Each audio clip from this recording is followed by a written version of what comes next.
The morning sun was just breaking through the clouds at Miami International Airport when Rosa Martinez clocked in for another day of work.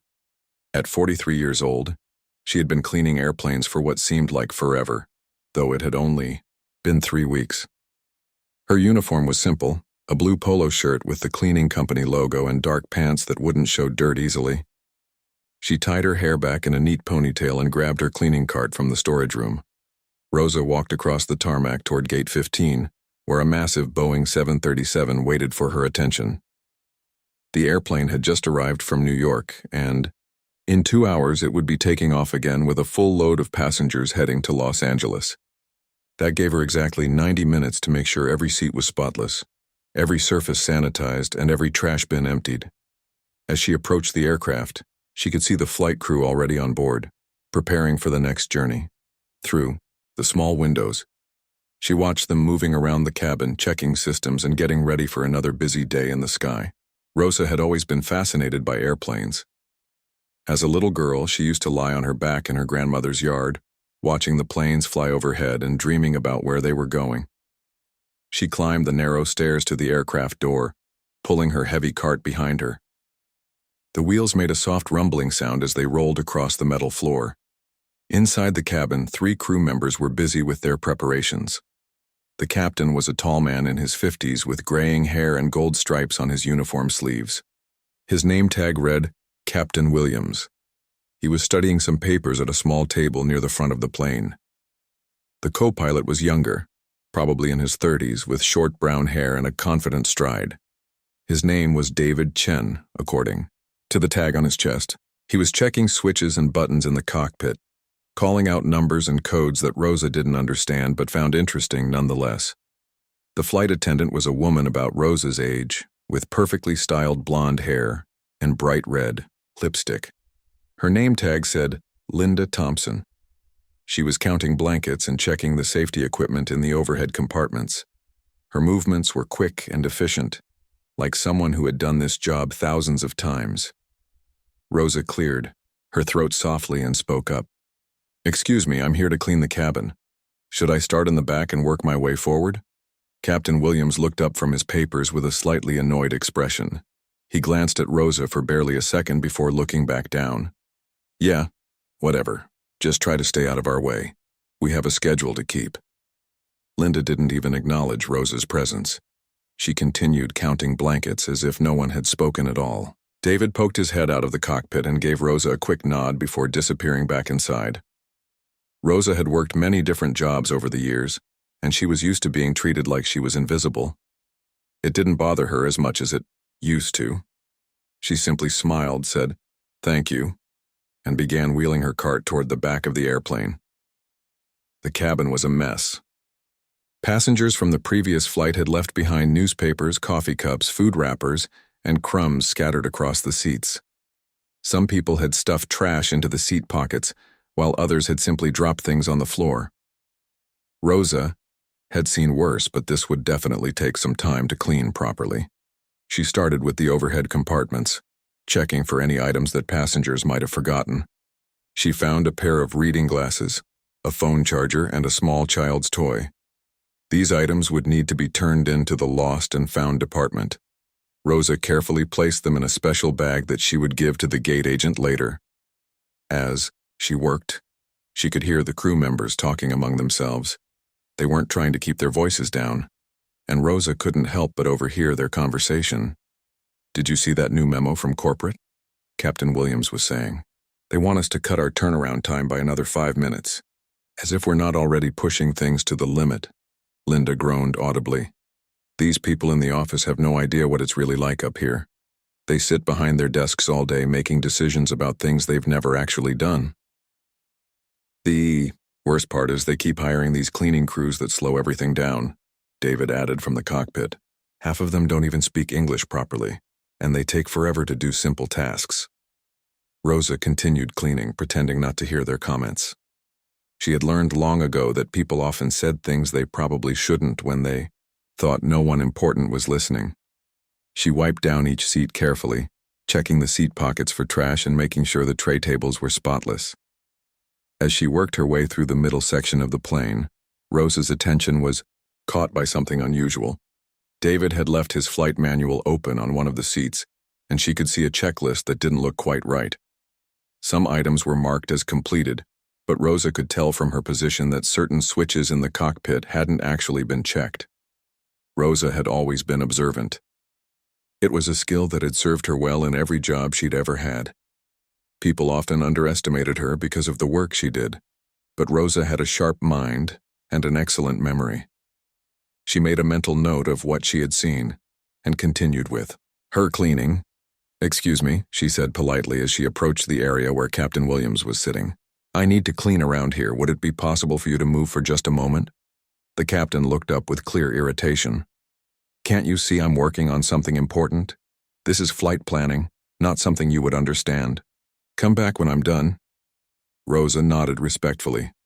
"Of course, sir. I'll clean the other areas first and come back later." She moved to a different section of the cabin, but she noticed that Captain Williams and Linda exchanged a look and shook their heads. She heard Linda whisper something about these people not understanding priorities. As Rosa continued her work, she became more and more aware of the crew's attitude toward her. They spoke about her as if she weren't there, making comments about cleaning staff in general that were clearly meant for her to hear. When she accidentally knocked over a small trash can while maneuvering her cart around a tight corner, David sighed loudly from the cockpit. "Great," he called out. "Now we're going to be delayed because someone can't handle simple equipment."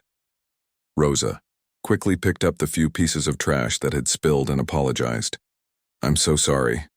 It won't happen again." But none of the crew members acknowledged her apology. They continued their preparations as if the incident had confirmed their worst opinions about cleaning staff. Despite their treatment, Rosa remained professional and focused on her work. She had pride in what she did, even if others didn't respect. Of course, every seat got the same careful attention. Every surface was wiped down thoroughly. Every safety card was straightened and placed properly in its pocket. As she worked, Rosa found herself studying the airplane itself. She noticed how the emergency exits were positioned, how the oxygen masks were stored, how the lighting systems worked. The mechanics of flight had always fascinated her, and being inside these machines gave her a chance to see how everything fit together. When she finally finished cleaning the entire cabin, Rosa did a final walkthrough to make sure everything was perfect. The airplane looked completely different from when she had started. Every seat was spotless, every surface gleamed, and there wasn't a single piece of trash anywhere to be found. As she prepared to leave, Rosa overheard one final conversation between the crew members. They were discussing rumors about changes coming to the airline.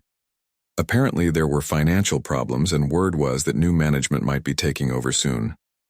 "I just hope they don't bring in some outsider who thinks they know how to run an airline," Captain Williams was saying. "The last thing we need is someone who's never actually worked in aviation trying to tell us how to do our jobs." Rosa quietly gathered her supplies and headed for the door. As she stepped off the airplane, she looked back one more time at the crew members who had treated her so poorly. They had no idea who she really was or what she was capable of, but very soon they would find out. The morning sun was getting higher in the sky, and Rosa had several more airplanes to clean before her shift was over. She pushed her cart toward the next gate, already thinking about what she had observed and learned during her time on Captain Williams's aircraft. Everything she saw and heard was being carefully stored away in her memory, building a complete picture of how this airline really operated when management wasn't watching. 2 weeks had passed since Rosa's first encounter with Captain Williams and his crew, and unfortunately things had only gotten worse. The airline was clearly struggling with financial problems, and the stress was showing on everyone. Flights were running behind schedule, equipment was breaking down more often, and tempers were getting shorter by the day. Rosa had been assigned to clean the same crew's aircraft several more times, and each encounter had been more unpleasant than the last. It seemed like Captain Williams, Linda Thompson, and David Chen had decided that the cleaning staff was somehow responsible for all the airline's problems. On this particular Tuesday morning, Rosa was called to Gate 12 for an emergency cleaning situation. A passenger on the overnight flight from Seattle had gotten severely airsick, and the mess in first class was extensive. The same crew was scheduled to take this aircraft to London in just 2 hours, which meant Rosa had to work fast to get everything spotless before the passengers started boarding. When Rosa arrived at the airplane, with her cart full of cleaning supplies, she could immediately see the problem. The smell hit her as soon as she stepped through the door. Someone had been very sick indeed, and it had spread across multiple seats and even onto the carpet in the aisle. Linda Thompson was standing near the affected area with her hand over her nose, looking absolutely disgusted. "This is just wonderful," she was saying to Captain Williams. "How are we supposed to get this aircraft ready for an international flight with this mess?" Captain Williams shook his head in frustration. "Where's the cleaning crew? They should have been here an hour ago." "I'm here now," Rosa said politely, pulling on rubber gloves and opening her supply kit. "I'll have this cleaned up as quickly as possible." David Chen emerged from the cockpit and immediately made a face when he saw the mess. "Oh, come on. This is disgusting. Can't you people handle simple cleaning tasks without making everything worse?" Rosa was confused by his comment. "I'm sorry, but I just arrived. I haven't made anything worse."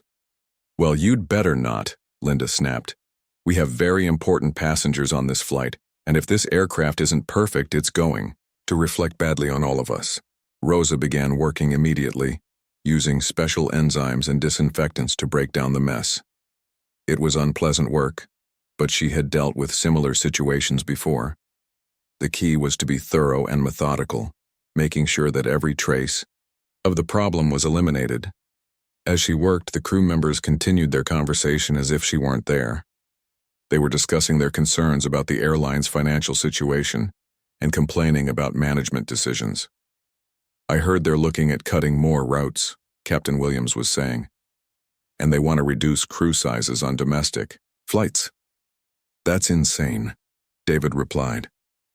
"We're already operating with skeleton crews. Any fewer people and we won't be able to maintain proper safety standards." Linda nodded in agreement. "The problem is that corporate doesn't understand the realities of airline operations. They just see numbers on a spreadsheet and think they can cut costs without consequences." Rosa found their conversation interesting, but she tried to focus on her work. The mess was worse than it had initially appeared, and she needed to move several seats to get to all the affected areas. As she carefully lifted one of the first-class seats to clean underneath it, she accidentally bumped into Linda's rolling bag. "Hey," Linda shouted, "watch what you're doing. That bag contains important documents and personal items." "I'm sorry," Rosa said immediately. "I was just trying to clean thoroughly. I didn't mean to bump your bag." "Well, maybe if you people paid more attention to what you were doing, these things wouldn't happen," Linda replied sharply. Captain Williams looked over from where he was reviewing flight plans. "This is exactly what I was talking about. We need cleaning staff who understand that this is a professional environment, not someone's kitchen." Rosa felt her cheeks burning, but she kept her voice calm and respectful. "I understand, sir. I'll be more careful." As she continued cleaning, Rosa couldn't help but notice that David was rushing through his pre-flight checklist again. She had seen him do this before, and it worried her. Some of the safety checks that should have taken several minutes were being completed in seconds. She watched as he marked items as complete without actually verifying them. From her position cleaning the seats, Rosa had a clear view into the cockpit. She could see that several warning lights were blinking on the instrument panel, but David seemed to be ignoring them. When Captain Williams asked about the pre-flight status, David simply replied that everything was fine. Rosa knew enough about aircraft operations to understand that those warning lights probably indicated minor maintenance, issues that should be addressed before the flight. Nothing dangerous, but definitely things that should be checked. However, she also knew that pointing this out would likely result in more harsh treatment from the crew. After about 45 minutes of intensive cleaning, Rosa had managed to eliminate all traces of the passenger's illness. The affected seats were spotless, the carpet was clean, and the air fresheners she had used had eliminated any lingering odors. The first-class cabin looked perfect. As she was packing up her cleaning supplies, Linda Thompson walked through the cabin inspecting Rosa's work. She ran her finger along the armrests, checked the seat pockets, and even looked under the seats. "I suppose this will have to do," Linda said with a tone that suggested she wasn't entirely satisfied. Though I still think we should have had more time to do this properly. Rosa was confused by the criticism. She had done an excellent job and the cabin was spotless. Is there something specific you'd like me to address? She asked politely. It's not about specific things, Captain Williams interjected. It's about understanding that when we have an international flight with premium passengers, everything needs to be absolutely perfect. One small mistake reflects on the entire crew. I understand, Rosa replied. I take pride in my work, and I always try to do the best job possible. David laughed from the cockpit. Pride in cleaning airplane seats, that's rich. Maybe if you people had more realistic expectations about your careers, you'd be happier. The comment stung, but Rosa didn't respond. She had learned that defending herself only made these situations worse. Instead, she finished packing her supplies and prepared to leave. As she was wheeling her cart toward the exit, she overheard Linda and Captain Williams having a heated discussion about the airline's problems. The rumor is that they're bringing in completely new management, Linda was saying. Someone from outside the industry who thinks they can fix everything. That's the last thing we need, Captain Williams replied. Some business school graduate who's never actually worked on an airplane trying to tell us how to do our jobs. I heard it might even be a woman, David added with a chuckle. Can you imagine? Someone who's probably never even been in a cockpit trying to run an airline? Well, whoever it is, they'd better understand that the flight crews are what keep this airline running, Captain Williams said firmly. We're the professionals here. Everyone else is just support staff. Rosa paused near the door, pretending to organize her cleaning supplies while she listened to their conversation. Their attitudes about management, about support staff, and about women in leadership positions were revealing. These were people who clearly believed that only certain types of individuals deserved respect and authority. As she finally left the aircraft, Rosa reflected on what she had observed during her weeks of working at this airline. The pattern was consistent across multiple crews and flights. There was a clear hierarchy in their minds, with pilots at the top, flight attendants in the middle, and everyone else at the bottom. Ground crew, maintenance workers, cleaning staff, and gate agents were all treated as if they were somehow less important or less intelligent. But Rosa had also noticed something else during her time here. The airline was struggling not just financially, but operationally. Corners were being cut, procedures were being rushed, and communication between different departments was poor. The crew members who were so quick to criticize others were themselves making mistakes and taking shortcuts that could have serious consequences. Walking across the tarmac toward her next assignment, Rosa thought about the warning lights she had seen in the cockpit and David's rushed checklist procedures. She thought about Captain Williams's dismissive attitude toward safety concerns and Linda's focus on appearances rather than substance. These were problems that went far beyond simple rudeness or poor customer service. As she approached her next aircraft, Rosa made a mental note to document everything she was observing. The financial troubles, the operational shortcuts, the poor communication, and especially the toxic culture that allowed some employees to treat others with such disrespect. All of this information would be very useful very soon. The morning was getting busier, with more flights departing and arriving every hour. Rosa could see the stress on everyone's faces as they tried to keep up with the demanding schedule. But she also noticed something that the crew members she had just left didn't seem to understand. The ground crew workers, the maintenance technicians, the gate agents, and yes, even the cleaning staff, were all working incredibly hard to keep the airline running. These were dedicated professionals who took pride in their work, even when they weren't treated with respect. They were the people who actually made air travel possible, ensuring that every detail was handled properly and every passenger had a safe, comfortable journey. Rosa smiled to herself as she began cleaning her next aircraft. Very soon, Captain Williams, Linda Thompson, and David Chen were going to learn some important lessons about respect, teamwork, and what it really takes to run a successful airline. And Rosa was going to be the one teaching those lessons. The email arrived on a Thursday morning, and within minutes, it had spread through every department of Atlantic Airways like wildfire. The subject line was simple, but ominous. Mandatory all staff. Meeting Friday 10 a.m., Terminal A main hall. No one had seen anything like this in the 12 years the airline had been operating.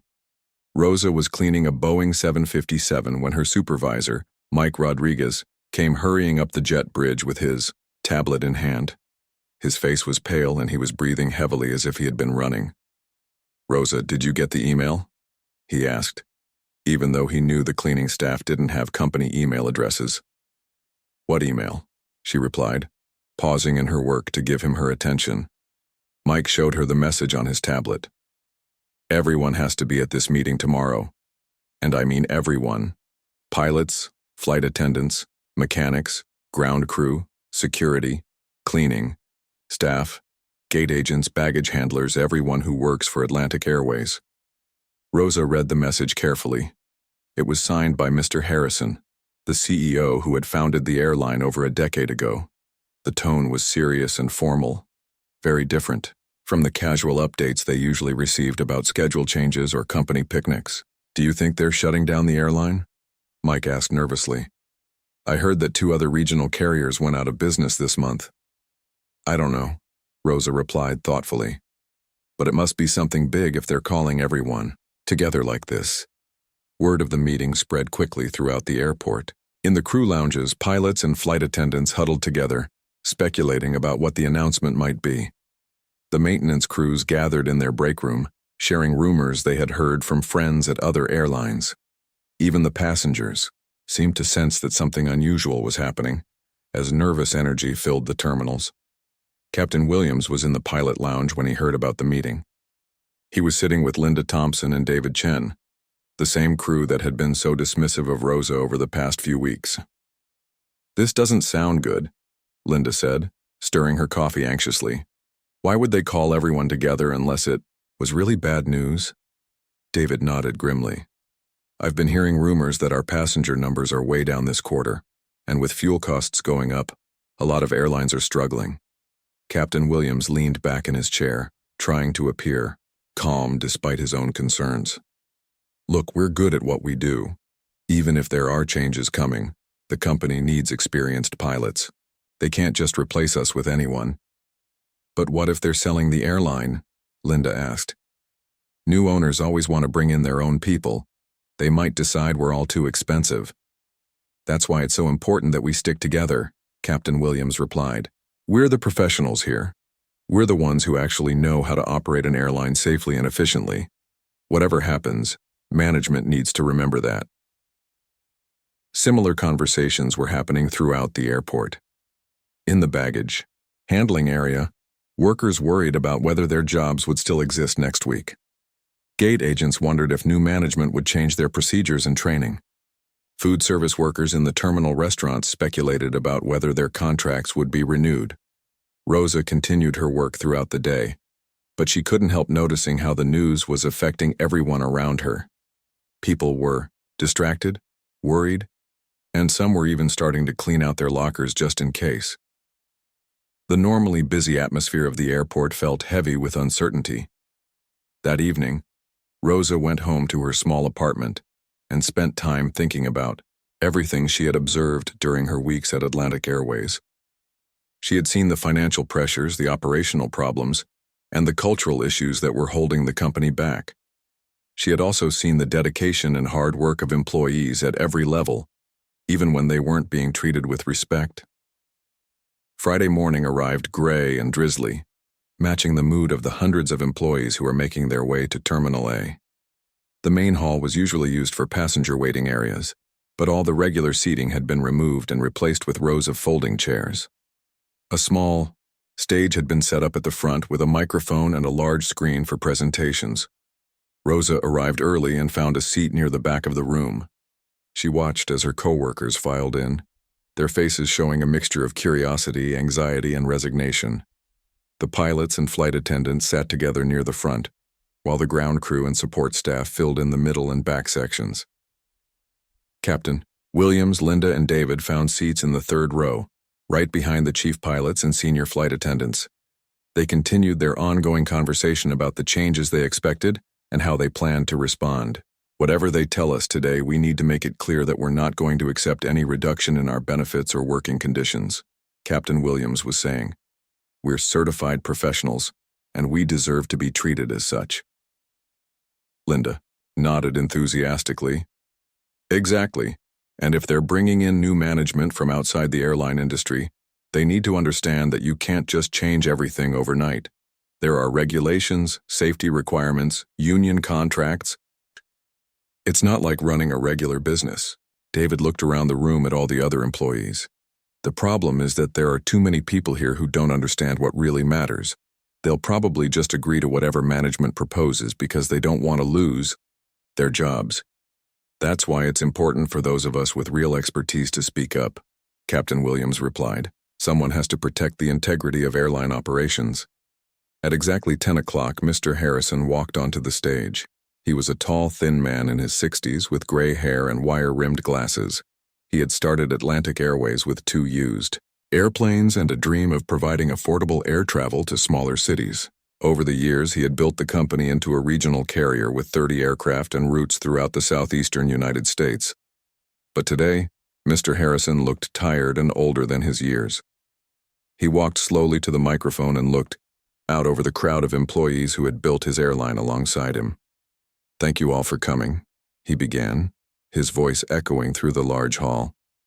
I know that calling everyone together like this is unusual, and I'm sure you're all wondering what this is about. The room was completely silent. Even the small children in the employee daycare area seemed to sense the importance of the moment. As you know, the airline industry has been facing significant challenges over the past few years, Mr. Harrison continued.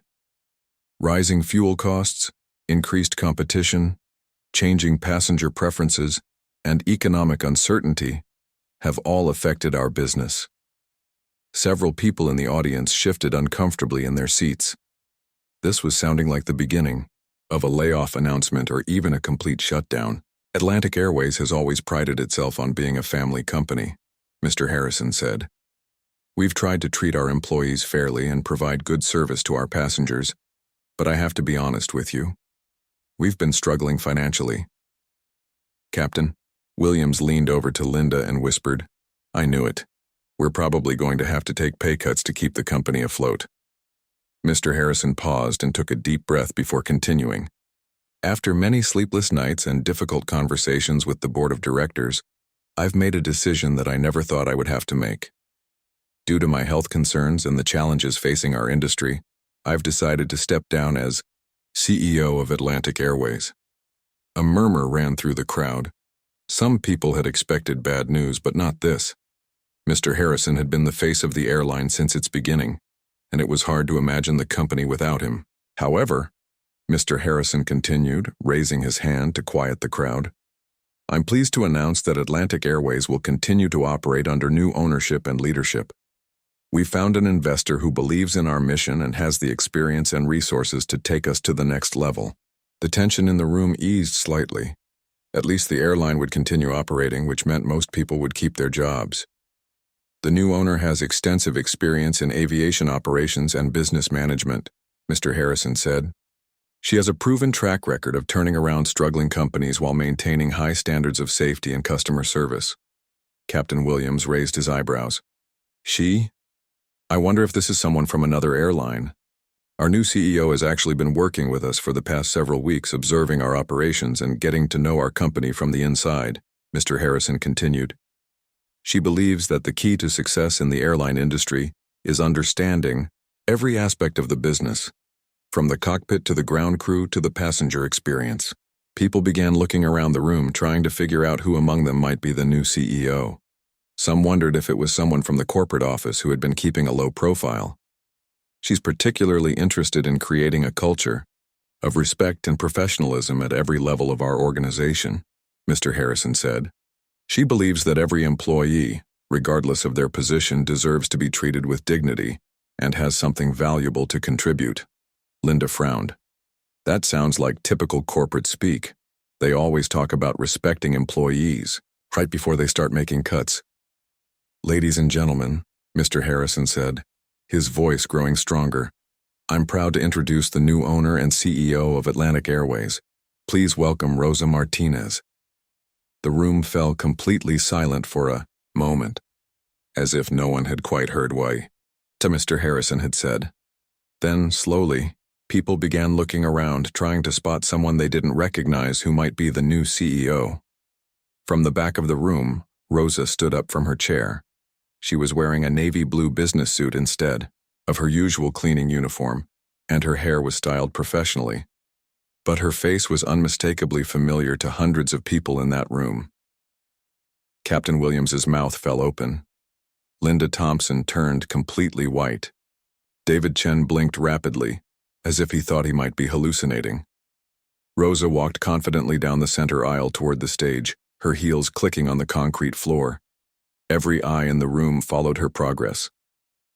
Ground crew members who had worked alongside her smiled and began clapping.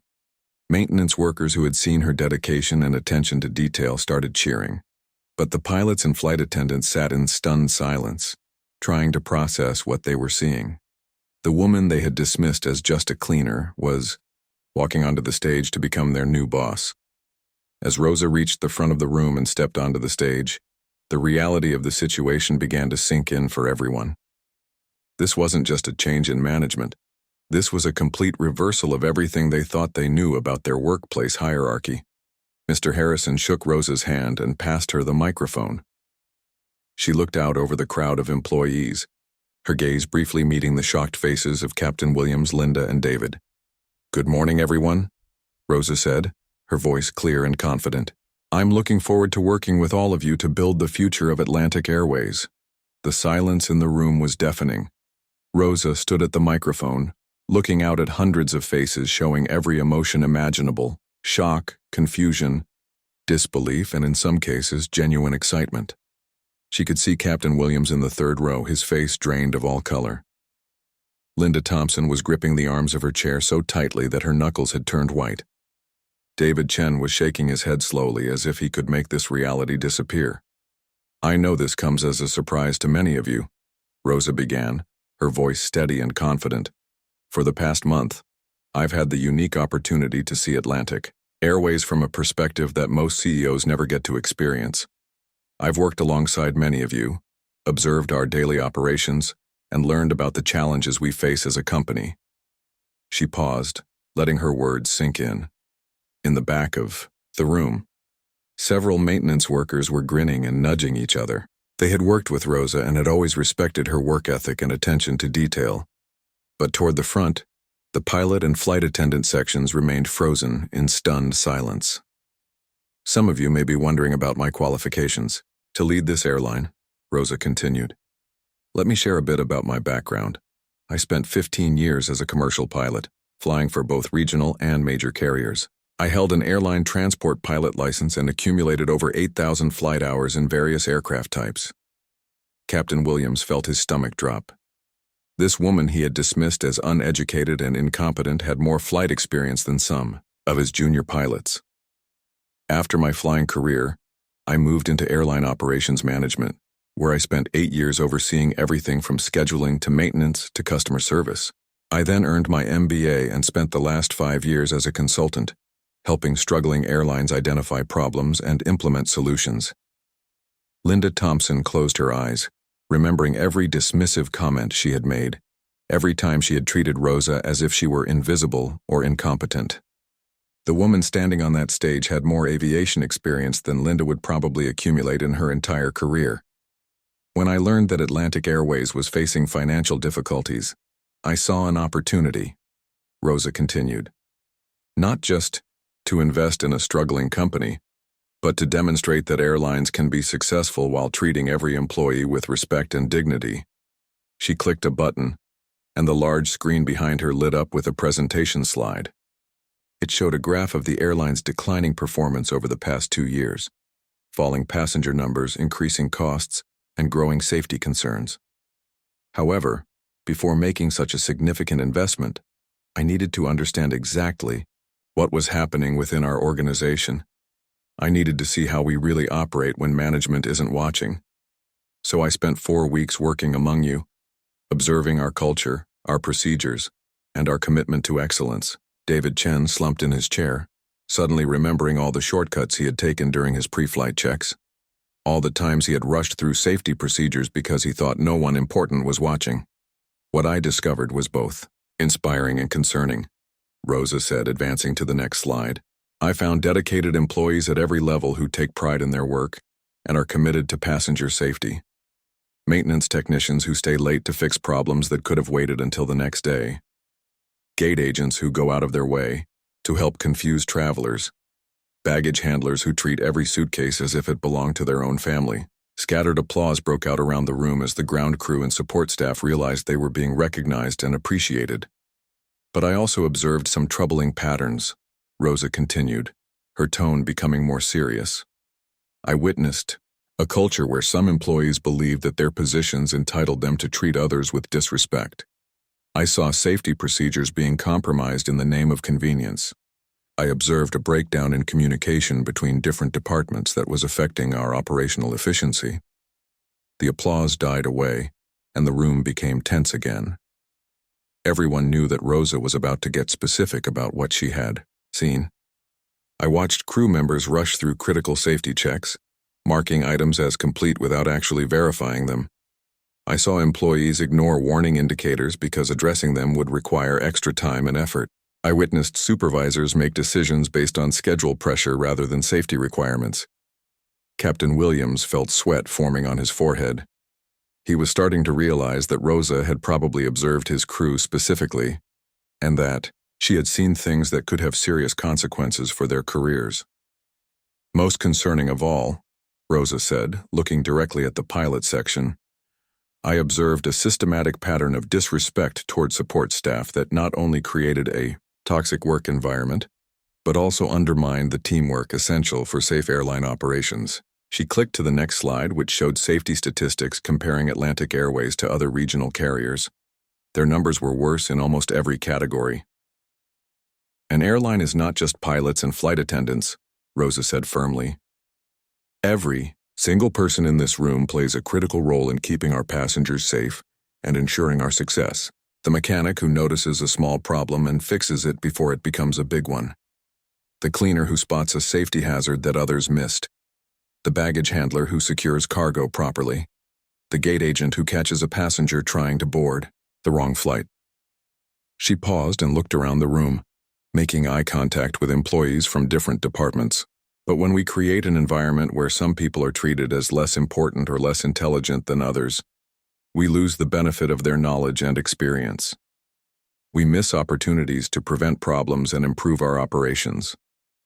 Linda, Thompson was remembering the time Rosa had tried to politely point out that there might be an issue with the cabin pressurization system, and how Linda had dismissed her concerns without even listening. Later that day, a maintenance check had revealed a minor leak that could have become dangerous if left unaddressed. During my time working among you, I also had the opportunity to observe some specific incidents that perfectly illustrate these problems, Rosa said. I watched crew members ignore safety concerns raised by ground staff. I saw employees waste time and resources because they refused to listen to suggestions from people they considered beneath them. I witnessed behavior that was not only unprofessional, but could have compromised passenger safety. The room was completely silent now. Everyone was wondering if they were about to be called out specifically for their behavior. For example, Rosa continued, clicking to a new slide that showed a detailed incident report. I observed multiple instances where pre-flight safety checklists were completed incorrectly or not at all. I documented situations where crew members ignored equipment warnings because they didn't want to delay their flights. I recorded conversations where employees discussed cutting corners on procedures they considered unimportant. David Chen felt like he was going to be sick. He realized that Rosa had probably documented every single shortcut he had taken, every safety check he had rushed through, every procedure he had ignored.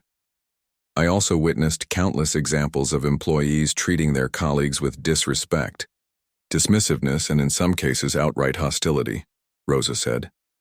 This behavior is not only morally wrong, but it's also bad for business. It hurts morale, reduces efficiency, and creates an environment where people are afraid to speak up about problems they observe. Captain Williams was frantically trying to remember every interaction he had had with Rosa over the past month. He could recall being dismissive and rude, but he was hoping that maybe it hadn't been as bad as it seemed in retrospect. "Now, I want to be clear about something," Rosa said, her voice becoming warmer.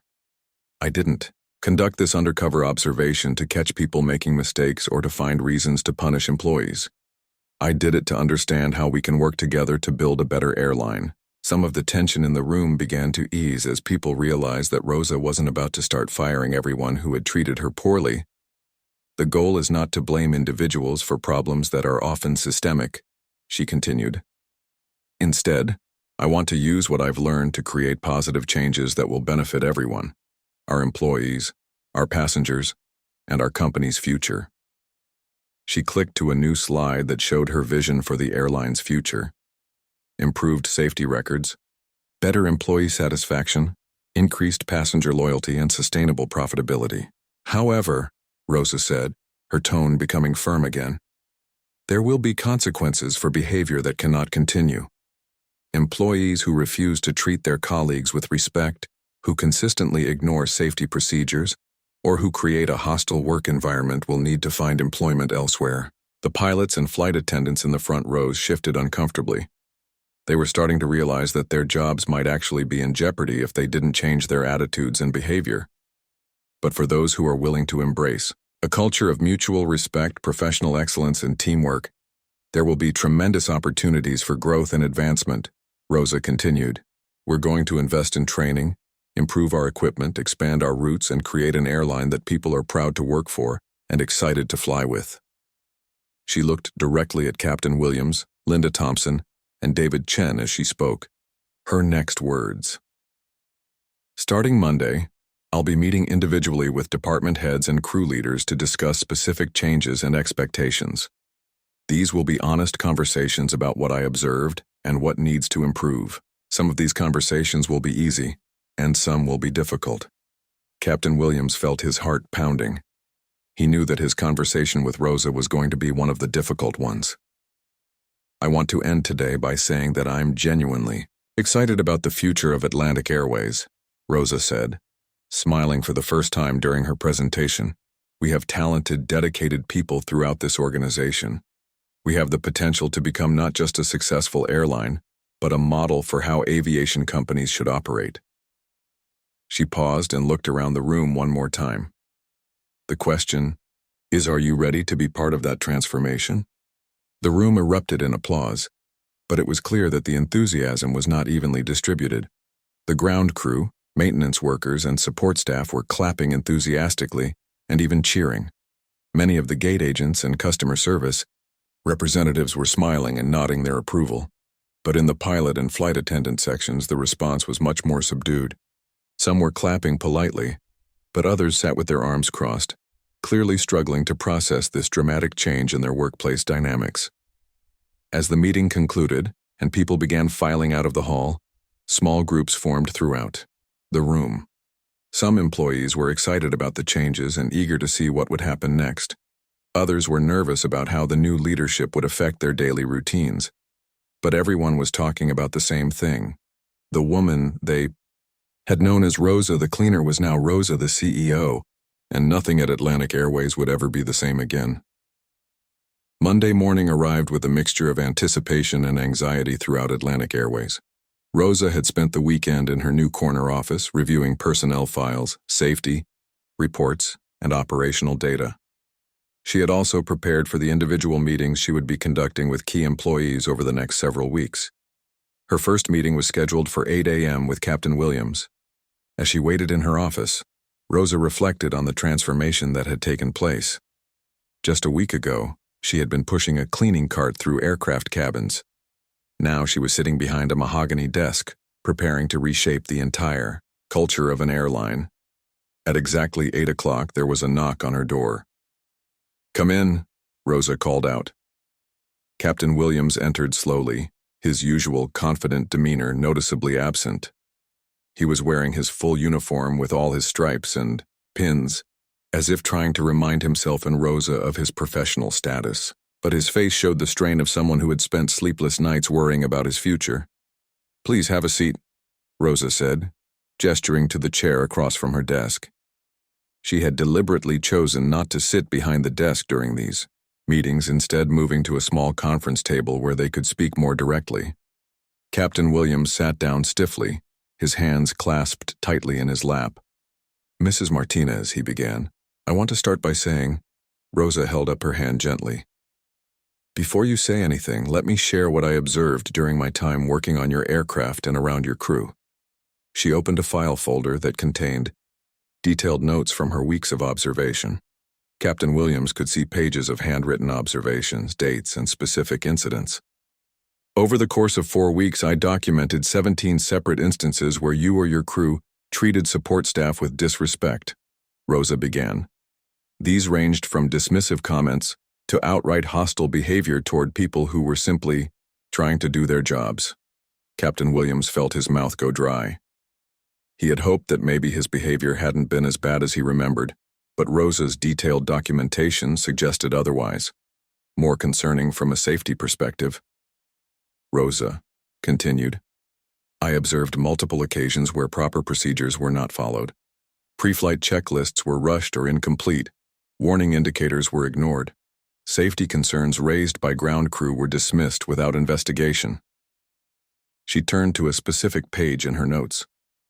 "On March 15th, for example, I observed, your co-pilot David Chen marked several checklist items as complete without actually verifying them.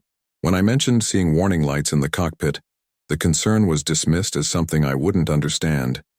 Captain Williams remembered that day clearly. The flight had departed on schedule, but later inspection had revealed minor hydraulic issues that should have been caught during pre-flight.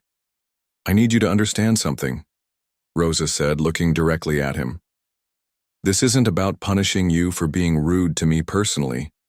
This is about the fact that your attitude and behavior created an environment where safety could be compromised." She leaned forward slightly.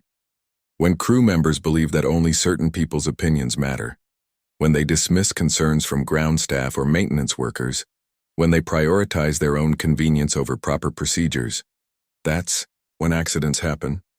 Captain Williams finally found his voice. I never thought about it that way. I was just focused on keeping flights on schedule and maintaining professional standards." "Professional standards," Rosa repeated. "Let's talk about what that really means. A professional pilot doesn't just have technical skills and flight experience. A professional pilot understands that aviation safety depends on teamwork, communication, and respect for everyone who plays a role in airline operations." She pulled out another document, Captain Williams's performance reviews from the past 3 years. "Your flying skills are excellent. Your technical knowledge is solid. Your safety record until recently has been good, but your leadership and teamwork scores have been declining consistently." Captain Williams looked at the reviews, seeing feedback he had largely ignored before. Comments about his dismissive attitude toward ground crew, complaints from flight attendants about his treatment of junior staff, and concerns raised by maintenance workers about his impatience with safety procedures.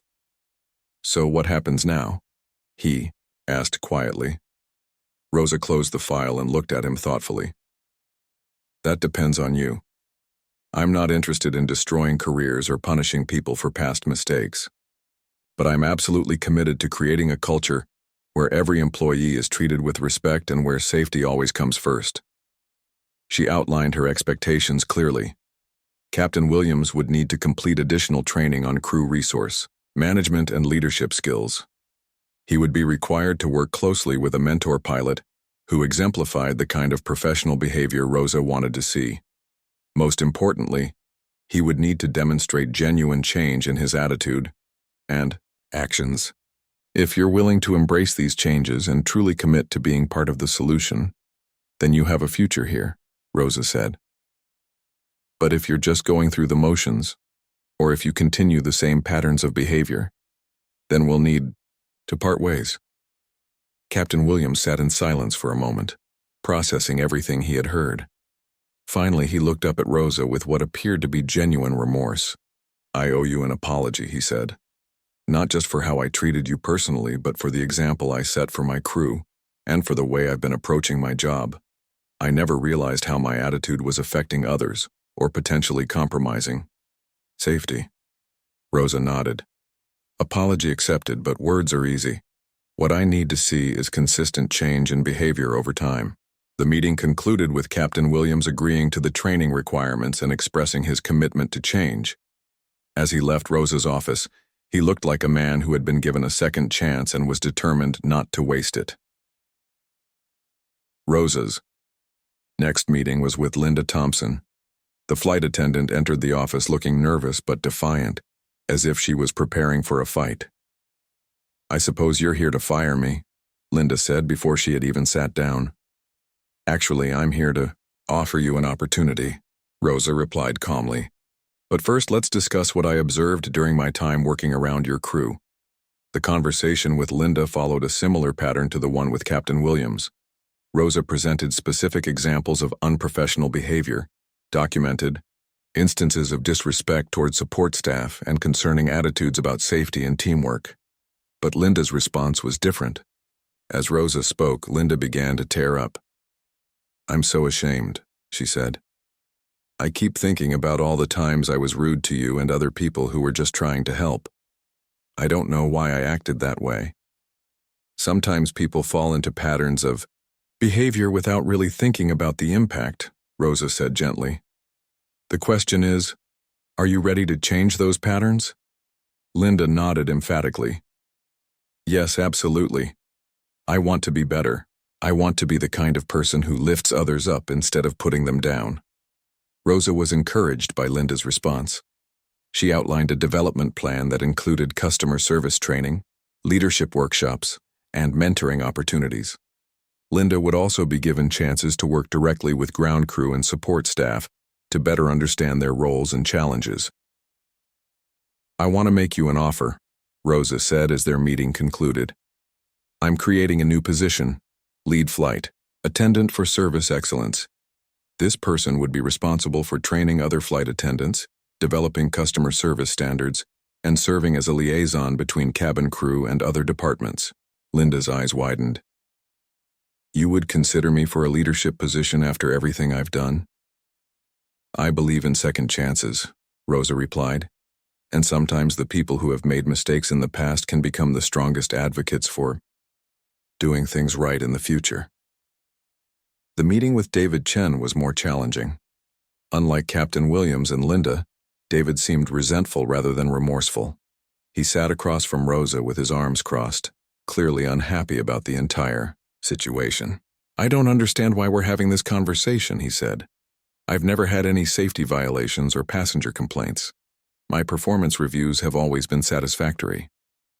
Rosa pulled out her detailed notes on David's behavior. "Satisfactory? Performance means meeting minimum standards. What I observed was someone who was cutting corners, rushing through procedures, and creating an environment where mistakes were more likely to happen." She showed him specific documentation of the times he had marked checklist items as complete without actually performing the checks, the warning lights he had ignored, and the dismissive comments he had made about ground crew and support staff. "Those are just minor issues," David protested. "Nothing that would actually cause a safety problem." "That attitude is exactly the problem," Rosa replied firmly. "In aviation, there are no minor safety issues. Every procedure exists for a reason.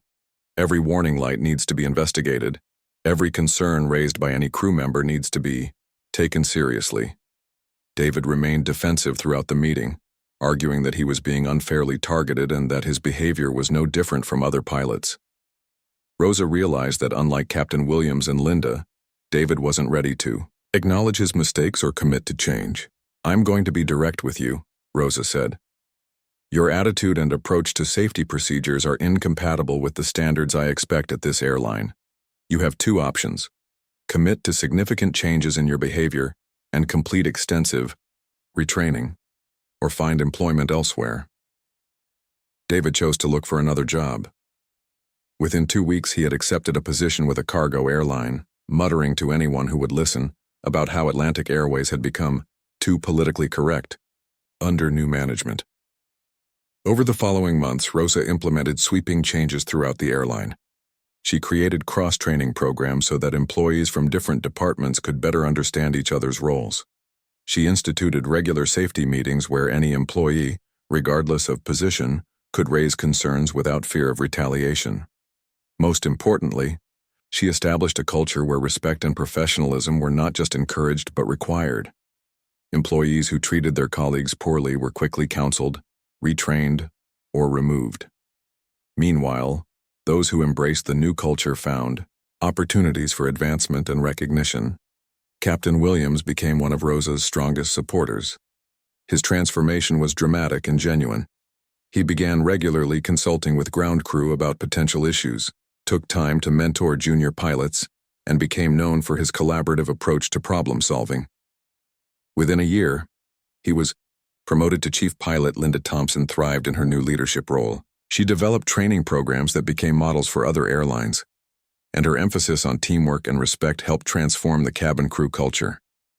Her story of redemption and growth became an inspiration to other employees who were working to improve their own attitudes and behaviors. The airline itself began to flourish under Rosa's leadership. Employee satisfaction scores improved dramatically, safety records reached industry-leading levels, and customer complaints dropped to historic lows. Word spread throughout the aviation industry about the remarkable transformation at Atlantic Airways. Other airlines began sending representatives to study Rosa's methods. She was invited to speak at industry conferences about leadership, culture change, and the importance of treating every employee with dignity and respect.